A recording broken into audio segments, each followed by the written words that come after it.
અત્યારે સમગ્ર ગુજરાતમાં સ્વામિનારાયણ સંપ્રદાય દ્વારા એક કોપીરાઇટનો જે હક કરવામાં જે પ્રયત્ન થયો છે, મારે એમને એટલું જ કહેવું છે કે શ્રી હનુમાનજી એ તો સાક્ષાત શંકરનો અવતાર છે અને શંકર દરેકનો બાપ છે, એમાં કોઈના કોપીરાઇટ હોય નહીં.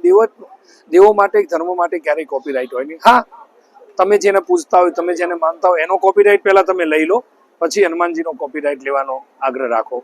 તમે તમારો પહેલા કોપીરાઇટ લો તોય ઘણું છે. એટલે તમે ગુજરાતમાં કોપીરાઇટની વાત કરો છો, વિશ્વમાં દાદો બધે બેઠો છે.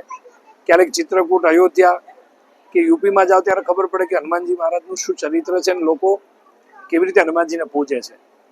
એટલે તમે તમારા પૂરતું રાખો તો એ સારું છે. બાકી આ વાતને લોકોએ મજાકમાં લીધી છે, હસી મજાકમાં લીધી છે. અને તમે આ વાતથી યાદ રાખજો કે તમે જે કરવા જાઓ છો એનાથી તમારું જે બુદ્ધિનું પ્રદર્શન છે એ દેખાઈ રહ્યું છે. એટલે ક્યારે બનાવ બને પ્રભુ? જેનું કોઈ મૂળ નથી, જેનું કોઈ અસ્તિત્વ નથી, જેનું કોઈ કઈ છે નહીં, એમને કંઈક સાબિત કરવું છે. એક વસ્તુ યાદ રાખજો કે ગિરનારને ગિરનાર કહેવાની જરૂર જ ના પડે. ગિરનાર ગિરનાર જ છે.